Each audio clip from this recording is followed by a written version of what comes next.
Well, we got another week of the NFL season in the books. Let's talk about week 7, the week that was, all that other crap. Very good. Let's get started.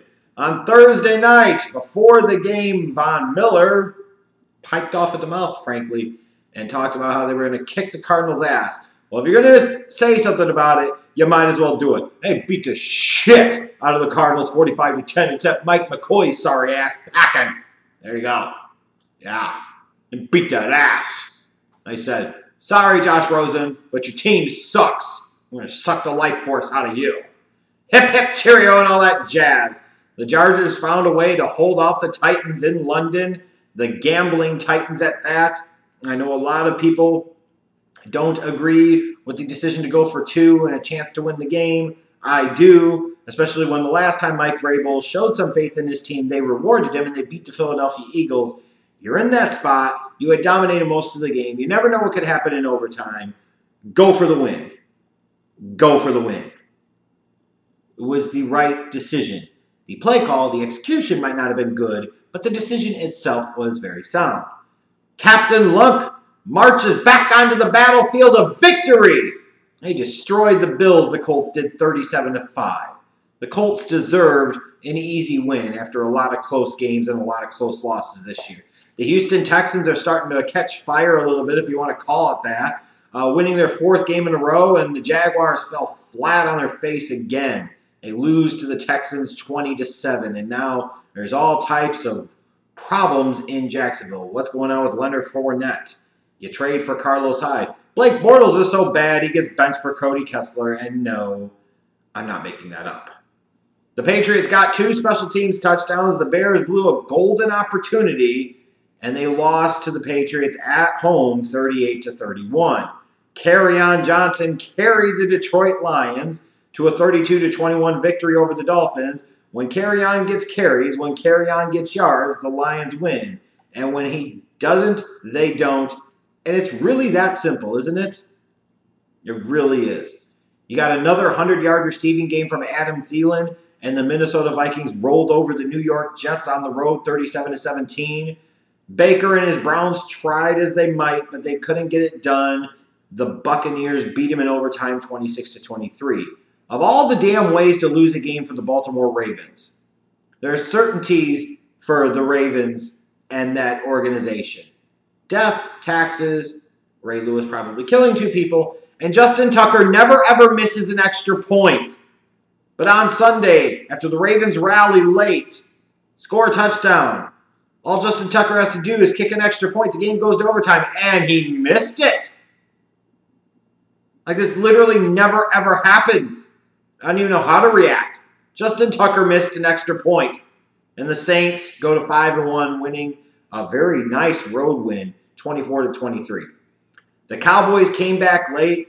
They tried to send this game to overtime, but ultimately, after the snapper had a false start procedure penalty called on him, the kick climbs off the uprights, and the Redskins found a way to hold on to win at home 20-17. The Rams rolled over the 49ers. Shouldn't be much of a surprise to anyone, 39-10. Yeah, the Niners are done, and the Rams are legit.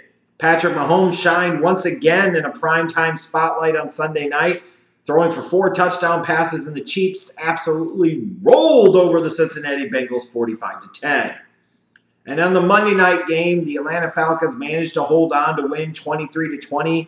Falcons now at 3-4, maybe can start to feel a little bit of life being resuscitated into their season. The Giants are 1-6. They're fire sailing. They're selling off Snacks Harrison and Eli Apple, and who else is going to be next? They suck. You rolled craps gambling on Eli again. Oopsie daisies. Now, in terms of the winners of the week, I got to go Cam Newton. The Panthers were down 17 points in the 4th quarter, and he led them to victory. 3 touchdown drives in that 4th quarter. That's an important signature win against the defending Super Bowl champions. That's a great shining moment in Cam Newton's career. The New Orleans Saints. The Ravens are a tough, solid, well-balanced team. The Saints, who traditionally, supposedly, don't play well away from the Superdome, went on the road and beat the Ravens. Yeah, Justin Tucker missed an extra point, and that never, ever happens.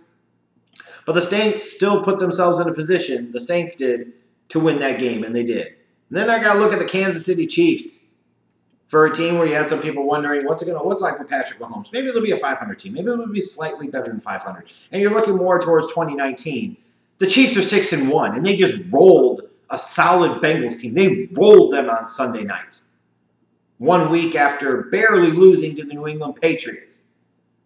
I don't know how well that defense is going to hold up, but that Chiefs offense with Mahomes is legit and scary. As far as the losers of the week, I say the Dallas Cowboys. They really needed that win, and no, they didn't get it. And then you want to technically throw in the Amari Cooper trade. Yeah, let's give up a future first-round pick for a middling number 2 wide receiver. Give me a fucking break. That's just dumb. And you want to talk about, like, snowflakes in the world. These Cowboys fans, my goodness. Talk about snowflaking. Hey, when your response is, well, look who the Bears have. Fair enough. Except it has absolutely nothing to do with your specific team. And when your specific team manages to make it back to an NFC Championship game again and be that truly relevant, let me know. Until then, it's okay to admit that the deal was dumb. It was dumb. And no matter how much somebody like a Colin Cowherd tries to spin it with his misleading information like he always does, like this is something good, it's not. It's stupid. It's what desperate teams do. Desperate teams do dumb things. See, the Vikings giving up a first-round pick for Sam Bradford. Just think about that for a second. The Dallas Cowboys just gave up a first-round pick for Amari Cooper. Good Christ. And that was a game that they really had no business being in, but they rallied late and had a chance to tie it, send it to overtime. Could have been a real momentum builder for their season, and it just didn't happen. The Philadelphia Eagles. You lose a 17-point lead in the fourth quarter at home, you deserve to get shit on, period. That's terrible. You'd expect better out of the defending Super Bowl champions who were supposed to be allegedly just as good, if not better, this year. Clearly, they're not. Mike McCoy. Yeah, somebody had to get fired. The head coach in Arizona is the next step. Good God. That's terrible.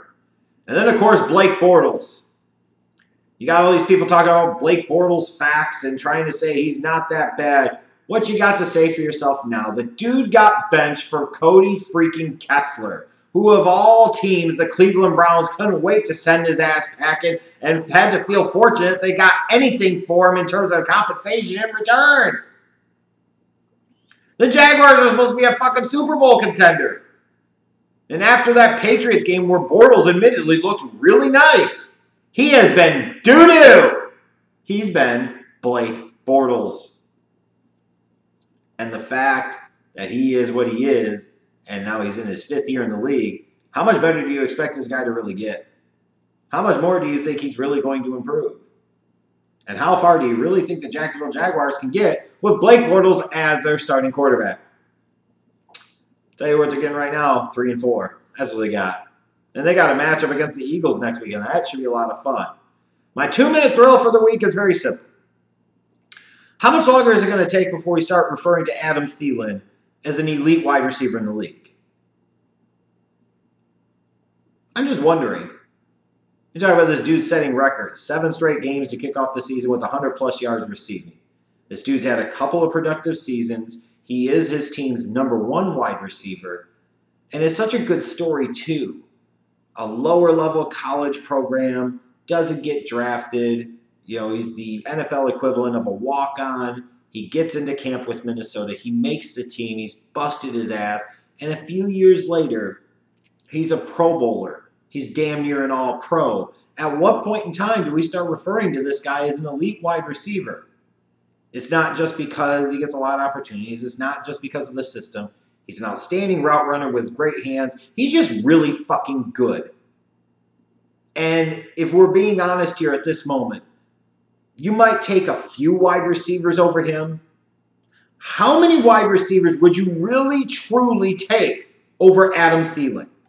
In terms of his ability to produce on a consistent basis, the different things he can do as a receiver with his size, his underrated speed, his great hands, his exceptional route running. The dude has it all. And it feels like nobody's talking about him being an elite wide receiver. Maybe that time has come. Because frankly, I don't know what else he has to do at this point to be thrown into that mix.